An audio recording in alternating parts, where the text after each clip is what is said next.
Sir ಅಂದ್ರೆ ನಿರ್ಮಾಪಕರ ಹಿತದೃಷ್ಟಿಯಿಂದ ನಮ್ಮ ದರ್ಶನ್ ಅವರು ಅವರ ಮುಂದಿನ ಸಿನಿಮಾದ ಅಡ್ವಾನ್ಸ್ ಅನ್ನ ವಾಪಸ್ ಕೊಟ್ಟಿದ್ದಾರೆ. ಅಂದ್ರೆ ಸಿನಿಮಾ ಮಾಡ್ತೀನಿ ಬಟ್ ಇವಾಗ ಆಗ್ತಾ ಇಲ್ಲ, ಅಂದ್ರೆ ನಿರ್ಮಾಪಕರಿಗೆ ತೊಂದರೆ ಆಗ್ಬಾರ್ದು ನನ್ನಿಂದ ಅನ್ನೋ ಕಾರಣದಿಂದ ಅಡ್ವಾನ್ಸ್ ಸ್ವಲ್ಪ ವಾಪಸ್ ಕೊಡಿ ಸರ್. ಅಂದ್ರೆ ಇದು ಹೆಚ್ಚಿನ ಜನರಿಗೆ ಇರಲ್ಲ ಈ ತರದೊಂದು ಗುಣ. ಬಟ್ ಇದ್ರ ಬಗ್ಗೆ ನೀವು ಏನ್ ಹೇಳ್ತೀರಾ, ಒಬ್ರು ನಿರ್ಮಾಪಕರಾಗಿ ನೀವು ಏನ್ ಹೇಳ್ತೀರಾ ಅಂತ ಇದ್ರ ಬಗ್ಗೆ? ಇದು ಅವ್ರ ದೊಡ್ಡ ಗುಣ ಅಂತ ಹೇಳ್ತೀನಿ.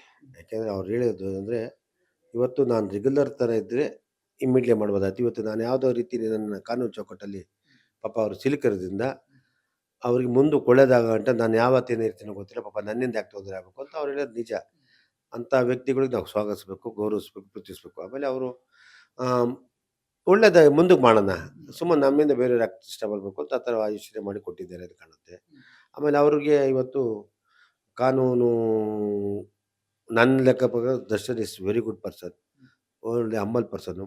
ಒಂದು ಸರ್ತಿ ಸಿನಿಮಾ ಕತೆ ಕೇಳಿದ್ರೆ ತೊಂದರೆ ಕೊಡೋದು, ಅವರೇ ಬಂದಾಯಿತು ಸಿನಿಮಾ ಮಿನಿಟ ಬೋಸ್ಕೊಡ್ತಾರೆ. ಅವರಿಗೆ ಹೆಚ್ಚಿಗೆ ದರ್ಶನ್ ಏನು ಇಷ್ಟಪಡ್ತಾರೆ, ನಮ್ಮ ಕರ್ನಾಟಕದ ಹುಡುಗರು ಕನ್ನಡ ಪ್ರೊಡ್ಯೂಸರ್ಗಳಿಗೆ ಹೆಚ್ಚಿಗೆ ಆದ್ಯತೆ ಕೊಡ್ತಾರೆ. ಇಲ್ಲಿ ಇರೋರಿಗೆ ಒಳ್ಳೇದಾಗಲಿ, ಇಲ್ಲಿ ಟೆಕ್ನಿಷಿಯನ್ ಬೆಳೀಲಿ, ನನಗೆ ಇದೇ ನನ್ನ ಟೆರಿಟರಿ ಸಾಕು, ನಾನು ಯಾವುದು ಬೇಡ, ನಾನು ಈ ರಾಜ್ಯಕ್ಕೆ, ಈ ಮಣ್ಣಿಗೆ, ಇದಕ್ಕೆ ನಾನು ಸದಾ ಯಾವಾಗ ನಾನು ಇರ್ತೀನಿ. ಬೇರೆ ಎಲ್ಲಿ ಬೇಕಾದ್ರೆ ಮಾಡಲಿ, ಅವ್ನು ಯಾರು ಬೇರೆ ಮಾಡಿಬಿಡ್ತಾಳೆ, ಯಾರು ಎಲ್ಲರೂ ಮಾಡಲಿ, ನಾನು ಮಾತ್ರ ಕರ್ನಾಟಕ ಈ ಮಣ್ಣಿನ ಮಗ ಅಂತ ಹೇಳಕ್ಕೆ ಇಷ್ಟಪಡ್ತಾರೆ. ಅದು ಖುಷಿ ಆಗ್ತದೆ. ಆಮೇಲೆ ಅಂದರೆ ಎಲ್ಲ ಅವ್ರಿಗೆ ಯಾರೇ ಹೊಸ ಹುಡುಗ ಕೊಟ್ಟರು ಅವ್ರ ಕಲೆ ಯಾರು ಕತೆ ಹೇಳ್ತಾರೆ ಅವರೇ ನಿರ್ದೇಶ ಮಾಡಬೇಕು. ಅದೊಂದು ಗ್ರೇಟ್ ಹ್ಯಾಬಿಟ್, ನಿಜವಾಗಿ ಖುಷಿ ಆಗುತ್ತೆ. ಆಮೇಲೆ ನಿರ್ಮಾಪಕ ಒಂದು ಸರ್ತಿ ಮಾತು ಕೊಟ್ಬಿಟ್ರೆ ಚೇಂಜ್ ಮಾಡೋಲ್ಲ, ತೊಂದರೆ ಕೊಡೋಲ್ಲ. ಗುಡ್. ಇಂಥ ವಿಷಯದಲ್ಲಿ ದರ್ಶನ್ ಅವರು ದೊಡ್ಡ ಮನಸ್ಸಿದೆ. ಅವರು ಜೀವನದಲ್ಲಿ ತುಂಬ ಕಷ್ಟಪಟ್ಟು ಬಂದಿದ್ದಾರೆ. ಅವ್ರಿಗೆ ಒಳ್ಳೇದಾಗುತ್ತೆ. ಈ ಯಾವುದು ಈ ಕೈ ಘಟನೆ ಬೇಗ ಹೋಗಲಿ, ಸಿಹಿ ಅವ್ರ ಜೀವನದಲ್ಲಿ ಜಾಸ್ತಿ ತುಂಬ ಅಂತ ಹೇಳಕ್ಕೆ ಇಷ್ಟಪಡ್ತೀನಿ. ನಾನು ಒಂದೆರಡು ತಿಂಗಳ ಹಿಂದೆ ಇರ್ಬೋದು ಸರ್, ಇಲ್ಲೇ ನಿಮ್ಮನ್ನು ಭೇಟಿ ಆದಾಗ ನೀವು ಹೇಳಿದ್ರಿ ನಾನು ಕೂಡ ದರ್ಶನ್ ಅವ್ರ ಜೊತೆ ಸಿನಿಮಾ ಮಾಡ್ತೀನಿ ಅಂತೆಲ್ಲ ಹೇಳಿದ್ರಿ. ಅದ್ರ ಬಗ್ಗೆ ಏನಾದರೂ ಡಿಸ್ಕಸ್ ಆಗಿದೆ ಅಥವಾ ಮಾತುಕತೆ ಆಡಿದಿರಾ ಏನು ಅಂತ ಸರ್? ಈ ನಿಮ್ಮ ಬ್ಯಾನರ್ ಅಲ್ಲಿ ಸಿನಿಮಾ ಮಾಡೋದು ಆದ ವಿಷಯದ ಬಗ್ಗೆ ಏನಾದ್ರು? ಈಗ ಏನಾಗುತ್ತೆ, ನಾನು ಮಾತಾಡಿದಾಗ ದರ್ಶನ್ ಬಗ್ಗೆ ಮಾತಾಡಿದಾಗ ಮಂಜು ಸಿನಿಮಾ ಮಾಡೋಕ್ಕೆ ಮಾತಾಡಿದ್ದಾರೆ ಅಂತ ಹೇಳ್ತಾರೆ. ನನಗೆ ಅದೆಲ್ಲ ಮುಖ್ಯ.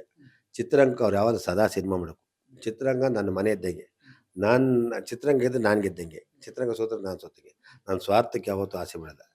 ಅವರು ಯಾರಿಗೆ ಮಾಡಲಿ ಅವ್ರ ಜೊತೆ ಯಾರು ಮಾಡೋರು ಅವ್ರ ಜೊತೆ ಇರ್ತೀನಿ, ಇಂಡಸ್ಟ್ರಿ ಜೊತೆ ಇರ್ತೀನಿ. ನನಗೆ ನನ್ನ ಕತೆ ತೊಗೊಳೋಕೆ ನನಗೆ ಇಷ್ಟ ಆದರೆ ಅವ್ರು ಮಾಡ್ತಾರೆ. ಅವ್ರಿಗೆ ಇಷ್ಟ ಆಗಬೇಕು. ಅವ್ರಿಗೆ ಇಷ್ಟ ಆಗದೆ ಅವ್ರು ಏನು ಕೊಟ್ಟರು ಮಾಡೋಲ್ಲ. ಅವ್ರಿಗೆ ಇಷ್ಟ ಆದರೆ ಏನಿಲ್ಲದ್ರೆ ಮಾಡ್ತಾರೆ. ಅವ್ರಿಗೆ ಇಷ್ಟ ಆಗಂಟ ಮನ್ಸಿಗೊಲ್ಲೋ ಗಂಟ ಓಕೆ. ಮನ್ಸಿಗೊಪ್ಪೋದ್ಮೇಲೆ ಅವ್ರು ಕಷ್ಟ ಕೊಟ್ಟರು ಮಾಡ್ತಾರೆ. ಆ ಒಂದು ಕ್ಯಾರೆಕ್ಟರ್ ಒಳ್ಳೆ ಗುಣ ಇದೆ ಅವ್ರಿಗೆ. ಅವ್ರಿಗೆ ಇಷ್ಟ ಆಗಬೇಕು.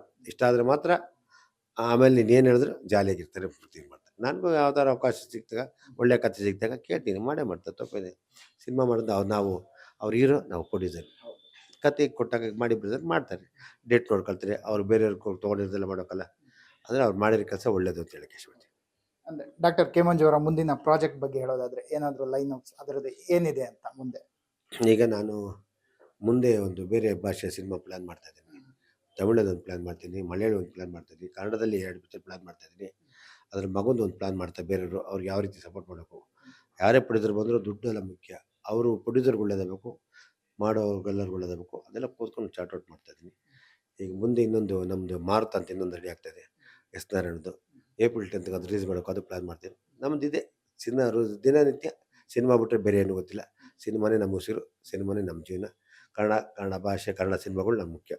ನನ್ನ ಸಿನಿಮಾಗಳು ಮುಖ್ಯ ಅಂತ ನಾನು ಹೇಳ್ತೀನಿ. SS ಟಿವಿ, ಸಿನಿಮಾ ಜಗತ್ತಿನ ಕ್ಷಣ ಕ್ಷಣದ ಸುದ್ದಿಯೊಂದಿಗೆ.